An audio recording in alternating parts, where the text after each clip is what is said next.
মই যোৱা ভিডিঅ'টোত কাষ্ট চাৰ্টিফিকেটত পে'মেণ্টৰ প্ৰব্লেম হৈ আছিল এণ্ড কাষ্টমাৰ কেয়াৰত কল কৰাৰ পিছতো সিহঁতে কৈছিল কি 2 দিনৰ ভিতৰত ঠিক হৈ যাব, বাট ঠিক নহ'ল।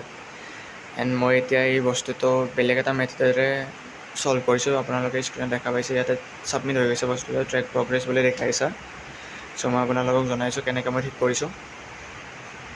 চ' ফাৰ্ষ্টতে আপোনালোকে থ্ৰী লাইনৰ ট্ৰেকৰ ওপৰত ক্লিক কৰি পেলাই গ্ৰিভিয়েঞ্চৰ ওপৰত ক্লিক কৰিব। দেন ইয়াতে ৰেইজ এ গ্ৰিভিয়েঞ্চ নাওৰ ওপৰত ক্লিক কৰিব। ইয়াৰে পিছত আপুনি এই ফৰ্মখন ফিল আপ কৰি দিব। ইয়াতে নিজৰ নাম, ফাদাৰ্ছ নেম এইখিনি আপোনালোকে পাৰিবই, একদম নৰ্মেল হয়। এইখিনি আপোনালোকে ফিল আপ কৰি দিব। আপোনালোকে এড্ৰেছ দি পেলাই ইয়াতে মই নিজৰ নামটো দি আছোঁ। গ্ৰিভিয়েঞ্চ মানে হৈছে এখন ফৰ্ম য'ত আপিল কৰাৰ পিছত সিহঁতে আপোনাৰ কি প্ৰব্লেম হৈছে সেইটো ভেৰিফাই কৰে। ইয়াতে আপোনালোকে নিজৰ ফোন নম্বৰটো ভেৰিফাই কৰি ল'ব। যোনটো কোড আহিব আপোনালোকে OTP এটা পঠাব সিহঁতক।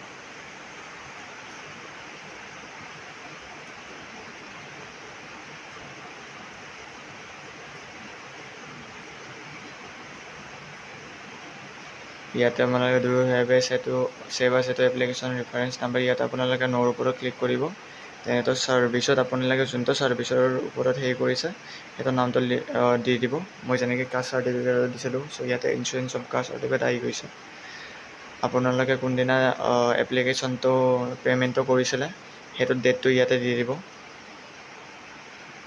আৰু কোনটো লোকেশ্যনত আপোনালোকে ছাবমিট কৰিছিলে সেইটো ইয়াতে ছিলেক্ট কৰি ল'ব।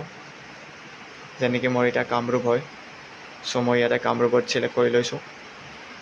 ইয়াতে গ্ৰিভিয়েঞ্চ কেটেগৰী আপোনালোকে টেকনিকেল ডকুমেণ্ট দি দিব।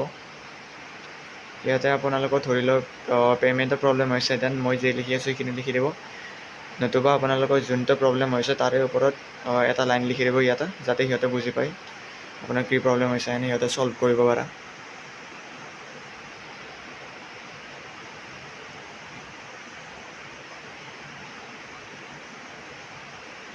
I payment for caste certificate but it is still showing retry payment.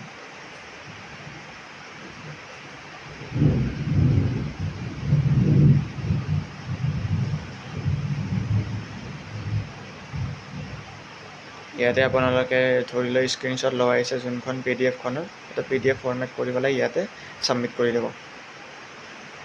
ইয়াতে চুজ ফাইলৰ ওপৰত ক্লিক কৰিব, দেন ফটোজ এণ্ড ভিডিঅ'ছত যাই পেলাই PDF-টো ছিলেক্ট কৰি ল'ব।